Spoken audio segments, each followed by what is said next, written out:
Donc la deuxième chose que je vais vous montrer, vous voyez, j'ai rajouté quelques ordinateurs dans le labo 6 que j'ai pu connecter à mon switch. Un switch, généralement, ça a soit 8, soit 16, soit 24. Je crois qu'il y a même des switches de 32 ports. Et donc là, j'ai connecté 5 ordinateurs.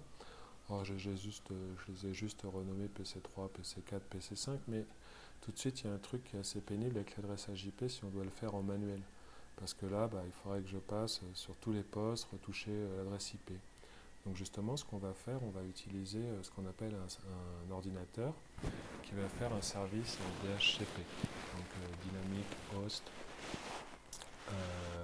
Protocol. Ok. Donc là, je vais prendre un ordinateur et lui, je vais lui demander de m'adresser dynamiquement les adresses IP sur tous les ordinateurs du même réseau que lui.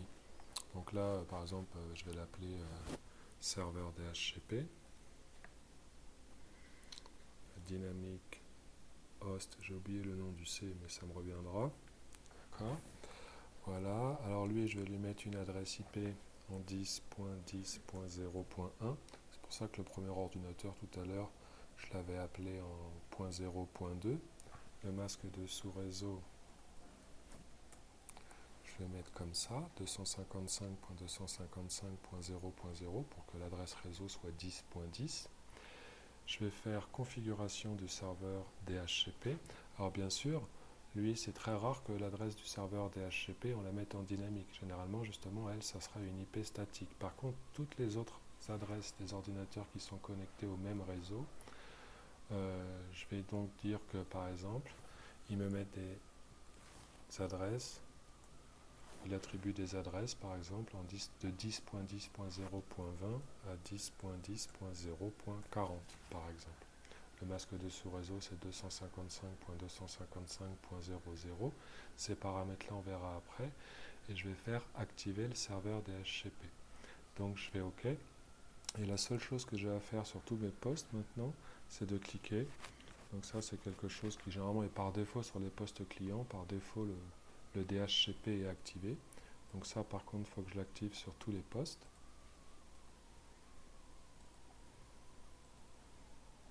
Alors, je me suis un peu perdu dans mes postes, mais c'est pas grave. Voilà, ils ont tous le DHCP activé.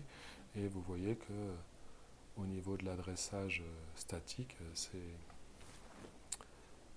grisé. Alors si maintenant je reviens par exemple dans le mode simulation et que je reviens sur mon PC1 sur lequel j'avais installé le petit logiciel de ligne de commande, si je fais un ipconfig, donc là c'est ipconfig, pas ifconfig, d'accord, c'est plutôt syntaxe Windows, d'accord, donc si je fais un ipconfig, eh bien ça marche pas, c'est-à-dire qu'il n'a pas réussi à contacter le serveur DHCP tout simplement parce que j'ai oublié ici de mettre un câble. Et oui, sinon c'est pas relié. D'accord. Maintenant je vais revenir ici, je vais revenir sur mon PC1 et là je vais faire ipconfig.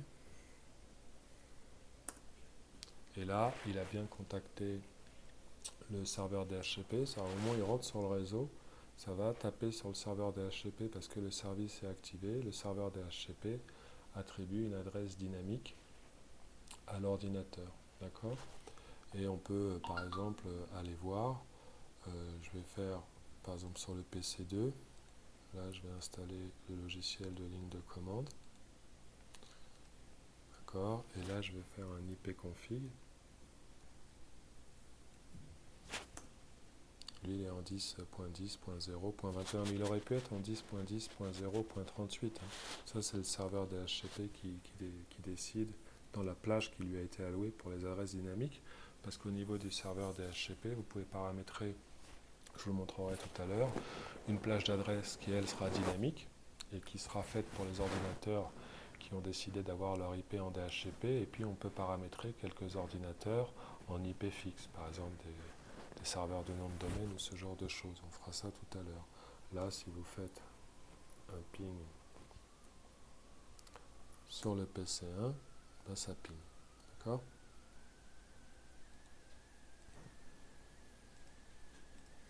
Là, je repasse en mode conception et si vous allez voir Ici sur le serveur DHCP, ici voyez-vous c'est là où j'avais paramétré tout à l'heure la plage que je voulais, enfin la plage d'adresses réservée aux adresses dynamiques, et je peux aussi paramétrer des adresses statiques pour des postes particuliers, par exemple des serveurs web éventuellement, ou des serveurs DNS, d'accord, on verra ça tout à l'heure.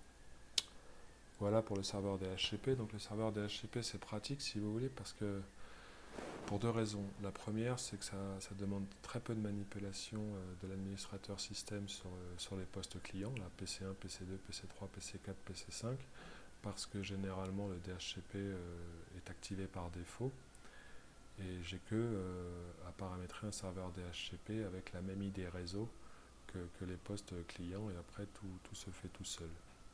Voilà. Et le deuxième avantage aussi, c'est que vous pouvez mieux réguler les IP, puisque vous savez qu'au niveau des IP, on peut être limité sur un réseau.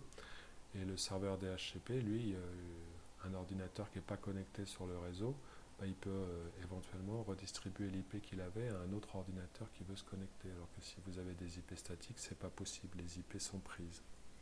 Voilà pour cette deuxième vidéo et un serveur DHCP. Donc il faut vous entraîner à faire ça. Ça, vous devez savoir le faire, parce que vous allez en avoir besoin pour le TP1.